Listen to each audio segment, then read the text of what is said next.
Hello guys, welcome to our channel Action Movies. Please do support. Eddie Mora, Bradley Cooper, is a tousled jobless essayist. He has an agreement to compose a book, however, is more talk than activity. He has an inability to write. At lunch with his young lady Lindy, Abby Cornish, she gives him his keys back and separates, disappointed with his absence of profession progress while she has as of late been elevated to proofreader.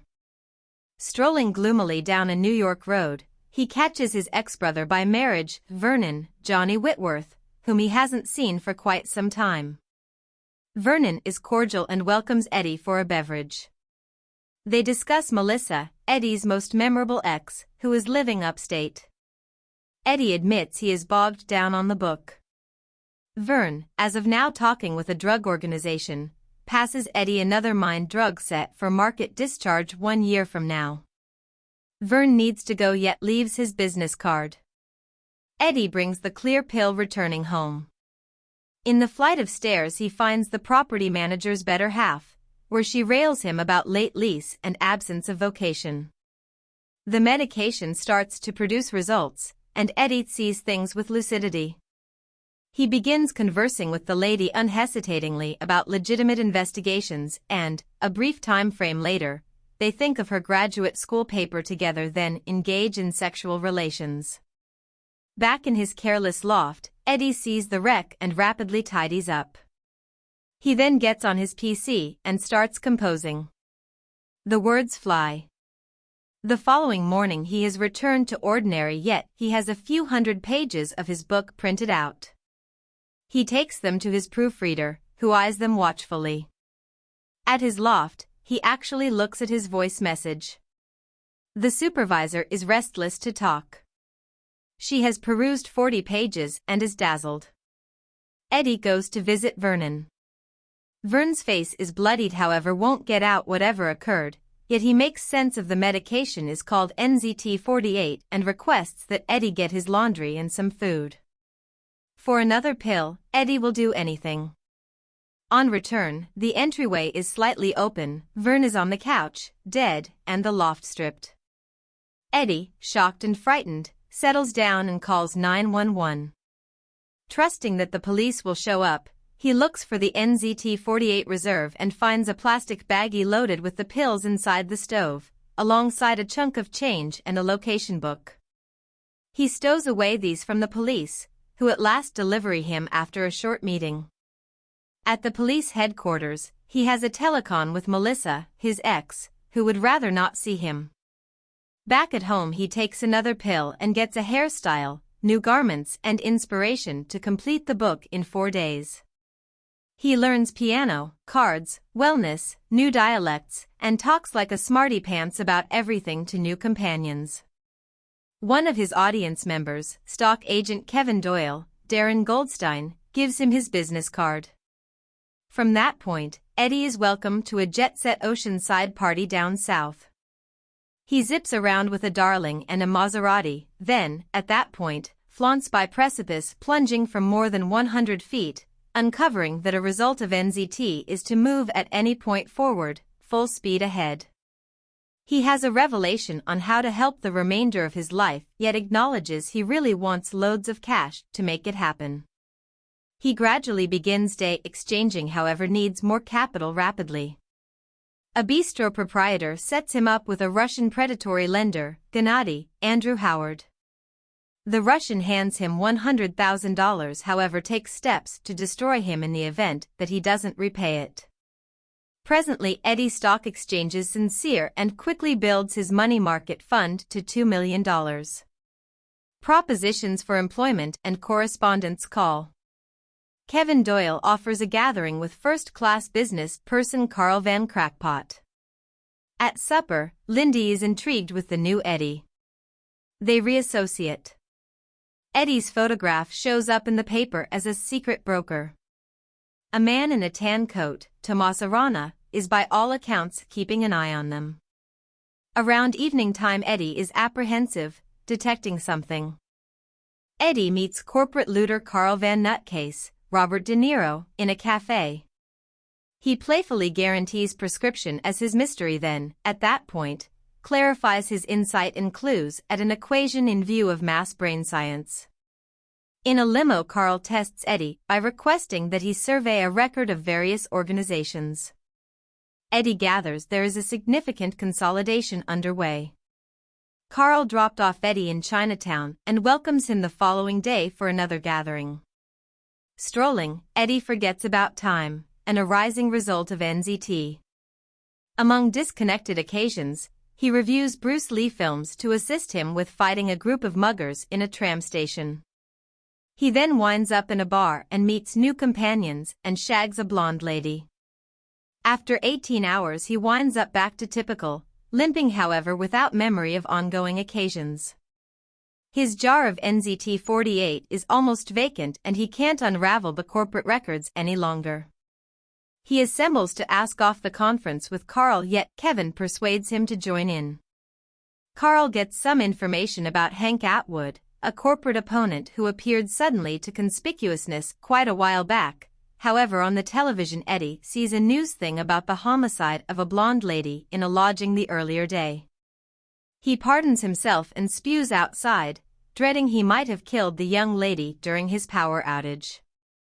Unfortunate of NZT's secondary effects, prior to taking another pill, Eddie attempts to track down Vernon's different clients to see more. However, each call is an impasse, with clients either dead or hospitalized.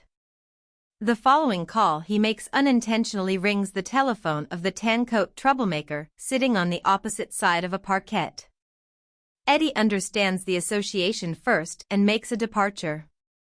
He meets his ex Melissa, Anna Friel, in a bistro. She is a strung-out addict who concedes she took NZT as well, yet quit taking it when she understood nobody could work at that degree of mental movement without terrible results. Then, at that point, determined from Vernon that different clients had kicked the bucket.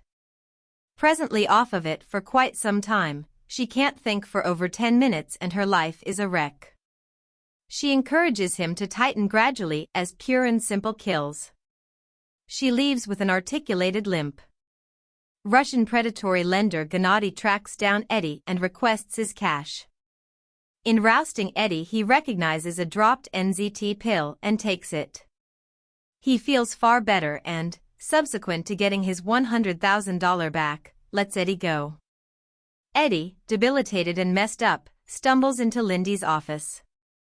He tells her beginning and end, concedes he wants the medications, and concedes concealing his principal stash in her home. Leaving Eddie fell on the floor of her office, she recuperates the plastic pack herself, yet in the taxi returning, the man in the tan coat from the parquet assaults. He violently kills 2 observers that attempt to help her as she runs off and conceals in Focal Park. She telephones Eddie, who urges her to take one of the pills. Under its impact, Lindy escapes by utilizing an ice-skating young lady as a weapon, slashing the essence of the tan coat man. Eddie and Lindy rest together, yet toward the beginning of the day she dresses and is solemn. She believes nothing more should do with NZT. Eddie says he really wants additional time with it to set things up. Lindy leaves him. Yet again Gennady meets Eddie, this time needing more pills. Subsequently, Eddie employs 2 guardians. He meets Carl once more, looking and acting sharp, and is placed responsible for handling the biggest corporate takeover ever. Eddie has sorted out the legitimate measurement to take, making sure to eat and evade liquor to keep away from power outages. He arranges up custom-fitted suit with impalpable compartments to conceal his pills, and recruits a scientist to figure out the NZT pills in a short half year. At an eatery business lunch, he perceives a police investigator from Vernon's demise examination watching him. The cop shows Eddie the photograph of him in the paper, which recognized him as being at the inn of the killed blonde. Eddie employs great deadly legal advisor Morris Brandt, who gets him off against frail conditional proof. In the meantime, the consolidation continues and approaches its decision. Eddie uncovers intends to continue on, yet Carl believes him should remain, recognizing Eddie's oddity capacity, tossing it around like a trust store child, while bringing up he hasn't put in his time through rivalry to know how to evaluate his opposition. Finding his lodging assaulted, Eddie purchases a $8.5 million secure townhouse stronghold. In the city, he meets the Russian once more, who needs 20 pills, or the consequences will be severe. As he's going to get $40 million from the Atwood consolidation, Eddie is certain he'll have sufficient cash to manage Gennady. At the workplace, however, Hank Atwood is a flakeout. Carl and Eddie meet Hank Atwood's significant other, who lets them know Hank is in the clinic. The arrangement will close when he improves. On the road he sees Mrs. Atwood's scarred limo driver, the man with the tan coat, and acknowledges Atwood should be a NZT client also, who will not get better since he's run out of NZT.